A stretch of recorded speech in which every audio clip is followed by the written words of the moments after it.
Where's GLAD? Why aren't they leading civil disobedience campaigns fighting for voting rights? Where's Vote Latino?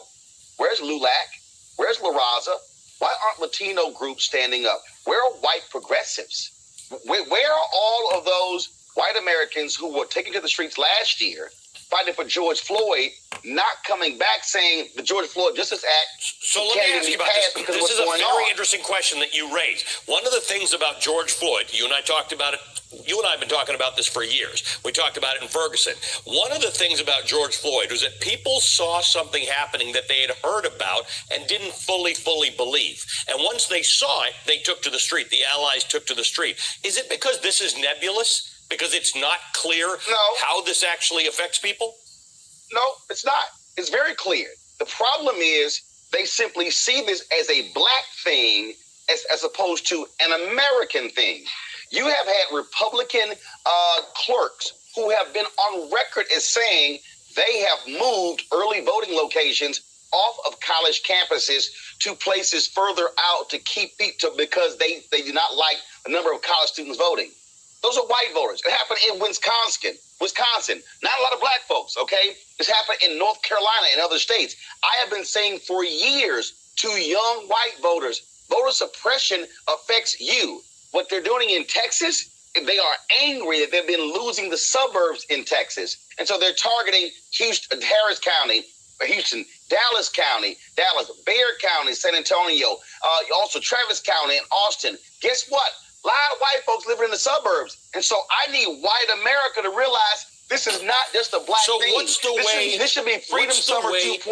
What's the way you make people realize that? Because there are two distinct reasons to join the fight, right, to be the ally. One is because you don't want your black and Latino friends or fellow citizens disenfranchised. But the other one is you cannot call yourself a democracy if everyone is not entitled to that same democracy. Then it's not fair. Absolutely. It's not part of the deal.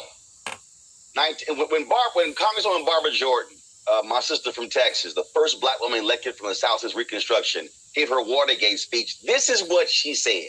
My faith in the Constitution is whole. It is complete. It is total.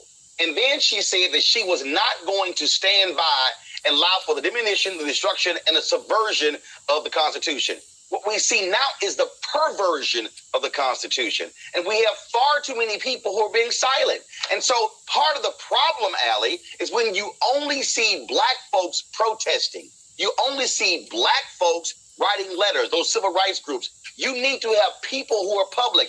I need to see Senator Kristen Gillibrand and Senator Elizabeth Warren getting arrested like Congresswoman Joyce Beatty did, like Congressman Hank Johnson did. I need Senator Bernie Sanders sitting there getting arrested. I need white members of Congress, Latino members of Congress, Asian members of Congress. You had Asian Americans who were fighting for the anti-hate crime bill. Guess what? Y'all are impacted too. And I got to give some folks some history here, Allie. If you are voting in your native language, when you go vote, you better think black folks, because that's the 1965 Voting Rights Act. Last week was the 30th anniversary of the American Disabilities Act. Guess what? You don't have that. Well, the 1964 Civil Rights Act. And so the work of black folks in all these years has helped folks when it comes to things getting passed. But what has to happen now, you need to have people of all colors showing themselves, saying, this impacts us too. You cannot have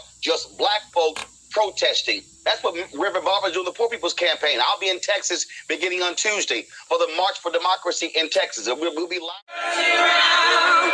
Turn around, we fight for voting rights, and we turn